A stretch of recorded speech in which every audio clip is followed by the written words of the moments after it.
Hi YouTube, this is Joe Calton from Calton Cutlery. You can visit us on the web at caltoncutlery.com. I had a friend of mine ask me for a video on the different steel types that I offer.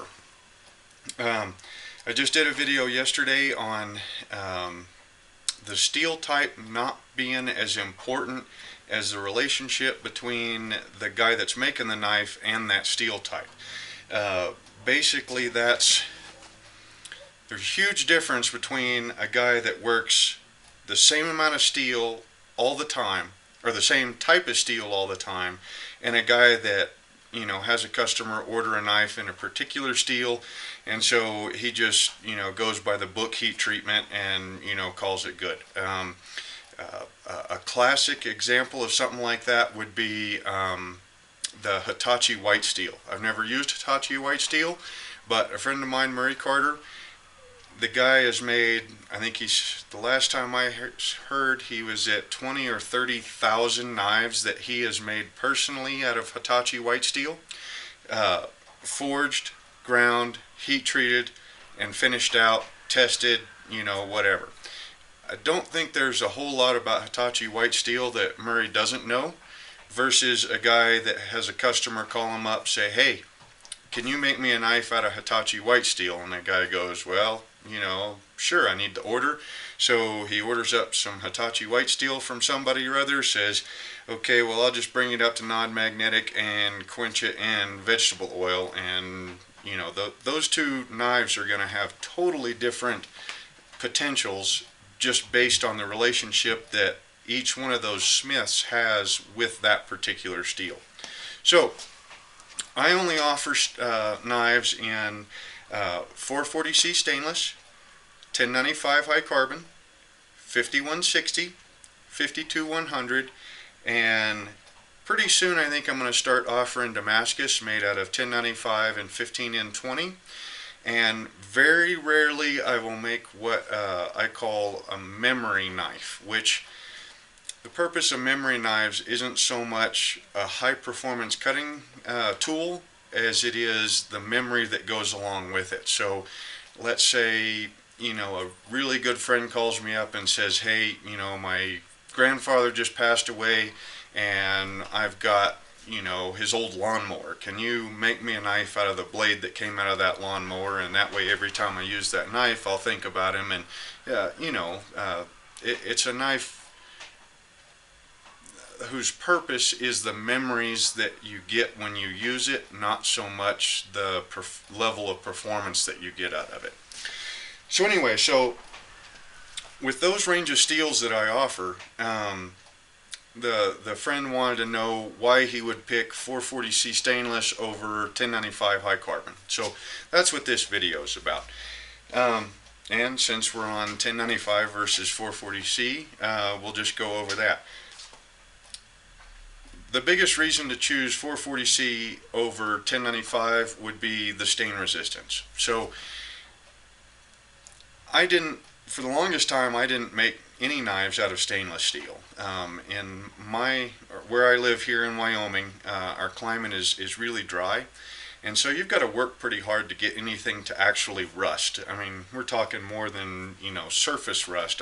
But actually rust to the point where it gets pitted and it compromises the integrity of the knife. So stainless wasn't really on my big list of to-dos.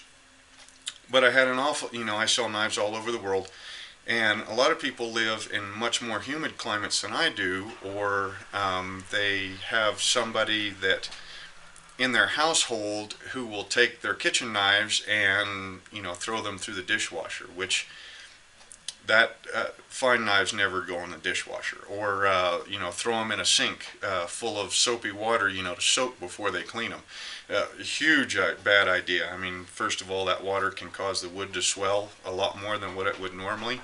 Can cause high carbon steel blades to rust, and the biggest reason for that is a sink full of soapy water. You can't see what's in there. So you reach into that sink full of soapy water, you don't know what you're touching, and so you can easily cut yourself on that knife not even knowing that it's there. But anyway, so I had customers when I got into kitchen knives that wanted stainless steel kitchen knives. And so I went ahead and chose 440C for that, worked up a heat treat for it. So now I offer 440C stainless. So to give you some examples of that, we'll come up here. Okay, so this one right here is an 8-inch chef out of 1095 high carbon, and it looks all bright and shiny the way it is right now. It's just got an A65 grit finish with a Scotch-Brite belt finish over the top of it. Brass Corby bolts, you know. So the blade looks all nice and shiny. Well, it's only going to look like that for, well, until you use it pretty much the first time. And then you're going to start to develop what's called a patina. It's where the steel reacts with what it's cutting and will discolor. Now 1095 is an excellent steel. This patina, all it really affects is the looks, you know, but it's a great steel, holds a great edge, easy to sharpen, but it will discolor and it will rust if you don't take care of it. Here's a different example of 440C stainless. This is one that's got the same A65 and blue Scotch-Brite belt finish on it. It's bright and shiny, and it'll stay bright and shiny like that. So here's the first chef's knife out of 440C stainless that I ever finished. I gave this one to my wife for a Christmas present a couple of years ago. Last year, year before last, something like that. It's got a hand-sanded 400 grit finish on it, I think. And you can tell that it's still bright and shiny, you know, there's no discoloration or anything. These will still rust and stain, but you really have to work at it. That's why they call it stainless, not stain proof. Here's a paring knife that I have out of 440C stainless. You can see it was resting up against another one, had a little bit of water, so that developed a little bit of rust there, but it'll pretty much just wipe right off. I mean, it goes away pretty fast. So anyway, now I only offer certain knives in certain steel types. Okay, so pretty much all the kitchen knives, I offer them in 440C, 1095, and also 52100. 52100 as compared to 1095, it's got more alloys in it. It'll hold an edge quite a bit longer than what 1095 will, but it's also quite a bit more expensive. I get all my 52100 in from two different outfits. One of them's my friend Ed Fowler. He gets his steel from a metallurgist friend of his, and it comes in 2-inch round bars. Let me grab one.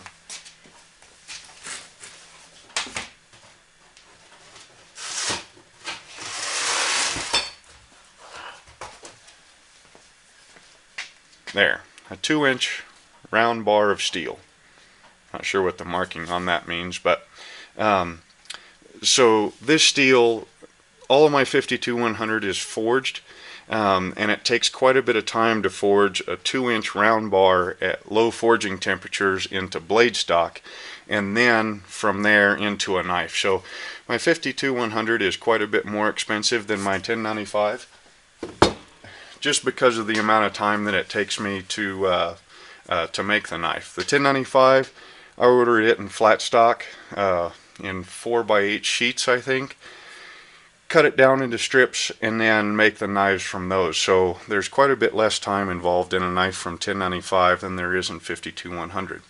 So anyway, kitchen knives are in 440C, 1095, and 52100. 5160, but the only two classes of knives that I make out of 5160 are choppers and rough use knives. 5160 is used in an awful lot of automobile springs, So it is a very, very tough steel. You use it in cases where edge holding isn't quite as important as toughness. So this chopper, you know, when it leaves, you know, my shop, it'll shave just as well as any other knife will, but it won't hold that edge quite as long as, say, a steel with a little bit more carbon. But it is tough. These knives are, I mean, you can beat on them as long as you use them within the limitations that are set by, you know, how thin I grind them. It's just an insanely tough steel. So 5160, it will also stain. This one's got a mustard finish on it. I was kind of playing around with that along with the forged finish on the flats. It's an insanely tough steel, so I use it just for choppers and for what I call rough use knives.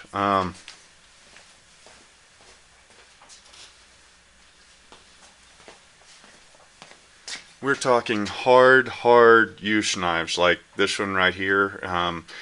Basically a sharpened pry bar. You know, this knife has been used to pry open painted shut windows, cut through bolts, chip through ice to be able to reach frozen shut-off valves.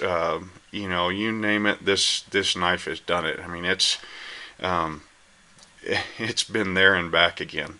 But anyway, 5160 is an incredibly tough steel that with the proper grind you can do that sort of work with. Let's see. The neck knives. I know the neck knives are pretty popular. I know I carry one every day. This one's made out of 440C stainless. I also make these in 52-100 and 1095. And pretty soon here, this is the prototype I've been carrying for about the last 6 months to a year, out of the 1095 and 15N20 Damascus. So I've got a little bit more work to do to work out the bugs, you know, and get my processes down to where they're more reliable, you know, fine tune them and everything, and then I'll probably start offering this mix of Damascus. The, let's see, hunting knives. For those, I didn't have one in stainless handy at the moment, but this one's made out of actually both of these are made out of 52-100. This was my personal hunting knife. I just made a new one. Has a, I'll grab it right quick. My new one, I decided it was time for a new hunting knife, so that one's my new knife. It's the interesting thing about this one is that it's got a Mokame Gane. I'm pretty sure I think I pronounced that right, but it's pattern welded non-ferrous material. So this guard is made out of brass and nickel silver, and it's really cool material. You know, you can see the nickel silver inside the copper there. Underneath I've got like a little star or a cross pattern where the nickel silver kind of runs, you know, both ways in there. So I'm excited. This is the first Mokame Gane that I made. I'm excited to make some more of that. But anyway, 52-100 makes a great hunting knife, holds an edge really long for a really long time, is also very tough. And so that, you know, those are the, well, I make hunting knives out of all of them, 1095, 52-100, 5160, 440C stainless. I will start offering those in the 1095 and 15N20 Damascus as soon as I get around to it. Yeah, and they all make pretty good hunting knives. It just depends on whether you live in a very humid environment and you want the stain resistance of 440C, or if you want something that's insanely tough, 5160, something that's a little bit on the lower price end, 1095, and if you want the best stuff that I can make and are willing to pay for it, then it's 52-100. The only here's an example of memory steel, and this right here is the torsion bar, or one of the torsion bar leaves out of my boy and I's '69 Volkswagen Bug.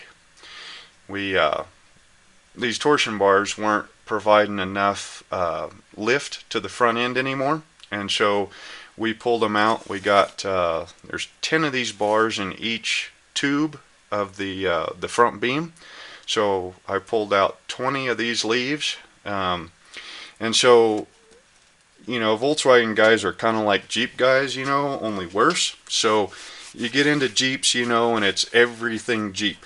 Well, if you get into Volkswagens, and it's pretty much the same thing. You know, everybody who's into Volkswagens really loves their Volkswagen. So we just joined a Volkswagen air-cooled club here in town, a car club, and so I figured we'd go ahead and make some knives out of these torsion bars and, you know, hand them out. Just kind of a cool type of deal. These knives, while the ones that I make out of these, while they might perform pretty good, like I said, that's a memory style of knife, so the performance is kind of secondary to the fact that, you know, you got a knife that's, if you're a Volkswagen fan, you got a knife that's made out of a '69 Bug torsion bar. So how, you know, it doesn't get much cooler than that. But yeah, that's memory steel. So you know, old springs, lawnmower blades, you know, files from Grandpa's shop, you know, that sort of stuff. But I have to be kind of in the right mood to play with that steel because it's unknown. You know, I have no idea whether this steel is 5160 or if it's 1080, and the heat treat will vary a little bit between those two types of steels. So I have to be kind of in the right mood to play with that. Anyways, so that's kind of the quick and dirty. These are the different types of steels that I offer and the types of knives that I make out of it. So yeah, I hope you enjoyed the video, and we'll see you next time.